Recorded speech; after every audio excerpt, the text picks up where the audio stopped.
हमारे देश में एक ऐसा टुकड़े टुकड़े गैंग है, एक डिजाइनर वर्ग है। इन्हें इस बात पर भी भरोसा नहीं है कि हमारे देश में महाभारत के ज़माने में भी इंटरनेट था। इन्हें इस बात पर भी भरोसा नहीं है कि वीर सावरकर जी बुलबुल पर बैठते थे, और न सिर्फ बुलबुल पे बैठते थे बल्कि बुलबुल पे बैठकर घूमते भी थे। लेकिन इन्हें इस टुकड़े टुकड़े गैंग को इस बात पर पूरा भरोसा है, इन्हें उस बात पर कोई शक नहीं है कि इंग्लैंड में एक बच्चा, एक बहुत छोटा बच्चा हैरी पॉटर ड्रैगन पर बैठता है, ड्रैगन पर बैठकर इंग्लैंड में घूमता है। और छल्लों का भगवान, इंग्लैंड में छल्लों का भगवान लॉर्ड ऑफ द रिंग्स भी ड्रैगन पर बैठता है। इन्हें इस बात पर कोई भी शक नहीं है, लेकिन इन्हें बुलबुल पे और वीर सावरकर पे शक है। तो आज हम इन्हें बताना चाहते हैं, हम इन्हें अच्छी तरह से बताना चाहते हैं कि जो वीर होते हैं वो कहीं भी बैठ सकते हैं, वो कहीं भी बैठ जाते हैं, कहीं भी झुक जाते हैं, कहीं भी लेट जाते हैं, कहीं भी लेट सकते हैं, क्योंकि वो वीर होते हैं। तो इन लोगों को शक करने के बजाय बैलेंस देखना चाहिए। कैसे इतनी छोटी चिड़िया पर इतने बड़े वीर सावरकर कैसे बैलेंस बना लेते थे, कैसे बैठ जाते थे, कैसा कमाल का बैलेंस बनाते थे, इन्हें ये देखना चाहिए। लेकिन बैलेंस देखने के बजाय ये लोग कमियां देख रहे हैं, कमियां ढूंढ रहे हैं। आप हैरान हो रहे होंगे कि वीर सावरकर जी ने बुलबुल को ही क्यों चुना, दीपक को क्यों नहीं चुना, कौवे को क्यों नहीं चुना, या कबूतर को क्यों नहीं चुना, जबकि कबूतर और कौवा बुलबुल से बड़े होते हैं, साइज उनका बड़ा होता है, आप जानते हैं।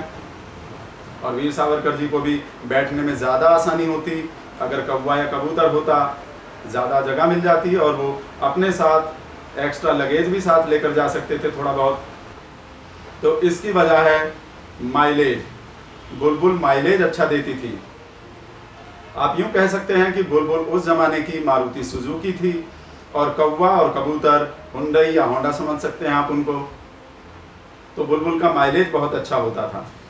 ब्लैक नहीं व्हाइट लाई में आज हम ऐसे ऐसे फैक्ट्स बताएंगे इन लोगों को जिन्हें बुलबुल पर और वीर सावरकर जी की बात पर शक हो रहा है।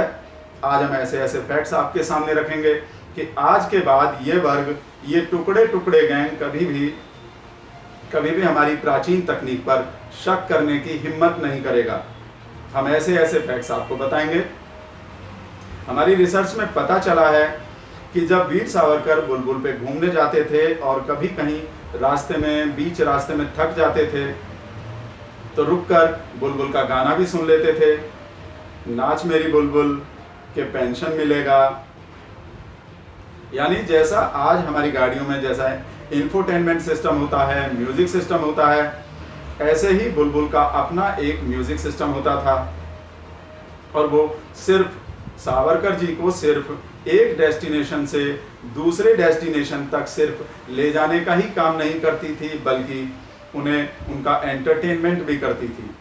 तो इतनी अच्छी तकनीक उस समय हमारे देश में थी, जो पश्चिमी देशों में आज है। अब आप अंदाजा लगाइए हमारे देश की तकनीक कितनी अच्छी थी और कितनी महान थी। लेकिन अभी भी बुलबुल और वीर सावरकर जी के बारे में और भी रिसर्च की जरूरत है।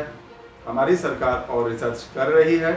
अभी हमें ये भी पता लगेगा कि क्या बुलबुल की कोई टूर एंड ट्रेवल एजेंसी थी, या वो सिर्फ सावरकर जी के लिए ही अवेलेबल थी, सिर्फ उन्हीं को पिक एंड ड्रॉप की फैसिलिटी देती थी। अभी हमें पता लगेगा। जैसे छोटा हाथी होता है, क्या वैसे ही छोटी बुलबुल भी होती थी, कम सीसी और कम हॉर्स पावर वाली। अभी रिसर्च में हमें पता लगेगा। रिसर्च में हमें यह भी पता लगेगा कि कभी सावरकर जी का बुलबुल पे बैठकर जाते हुए कोई एक्सीडेंट तो नहीं हुआ था। क्या बुलबुल में एयरबैग्स होते थे? अगर एयरबैग्स होते थे तो कितने होते थे और वो कहाँ पर लगे होते थे? अभी हमें रिसर्च में बहुत कुछ पता लगना अभी बाकी है। अभी हमें ये भी पता लगेगा कि क्या बुलबुल से बात करने के लिए सावरकर जी की कोई कोड वर्ड था, कोई कोड लैंग्वेज थी।